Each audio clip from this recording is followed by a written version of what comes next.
So kicking things off with the weather maps, one of the things that we always have to talk about when we do a long-range forecast is the general overall pattern.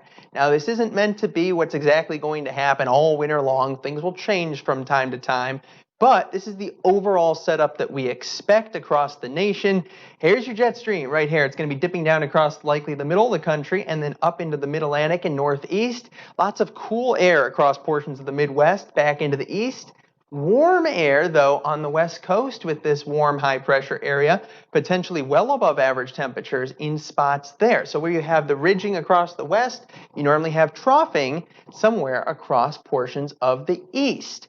Now, we talked about our neutral ENSO cycle. So no La Nina, no El Nino really expected, but that doesn't mean there's not going to be other pattern drivers. We do expect a negative EPO or a negative Eastern Pacific Oscillation. And what that means is this area of ridging normally occurs around the Gulf of Alaska into the Pacific Northwest, and that pushes some warm air across the west.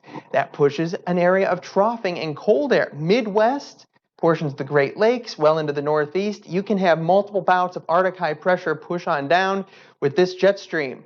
That will likely be the divider between the warmer and the colder air. We could see a setup where some moist air comes across the country from the Pacific, and where these two meet up could be a winter battle zone that we'll be talking more about here in the next few maps.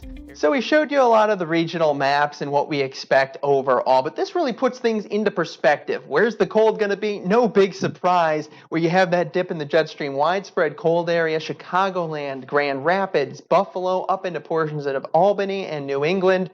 And then flip side, there's where your ridging is likely going to be. And this could be very warm temperatures. Vegas through the desert area, Utah, up into maybe portions of the Pacific Northwest as well.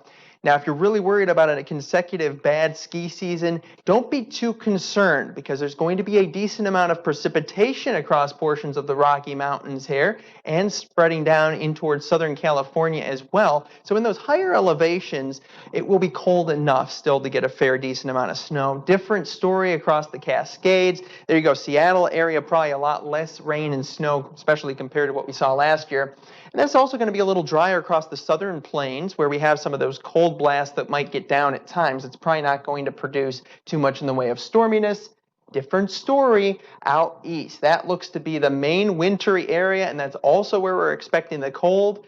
So you know what's coming. Here's the combination. This could be big time in the snow zone here across our nation's capital, up across the I-95 corridor, Boston, New York City, up into portions of New England, the Birmingham area, and it's probably going to be snowy in Cleveland and Detroit, in portions of Peru, Illinois, back towards the Twin Cities area as well, where we have that area of cold. It might not be as active of a pattern across the Great Lakes and portions of the Midwest as what we saw last year, but I still think you're going to see a fairly decent amount of cold and snow.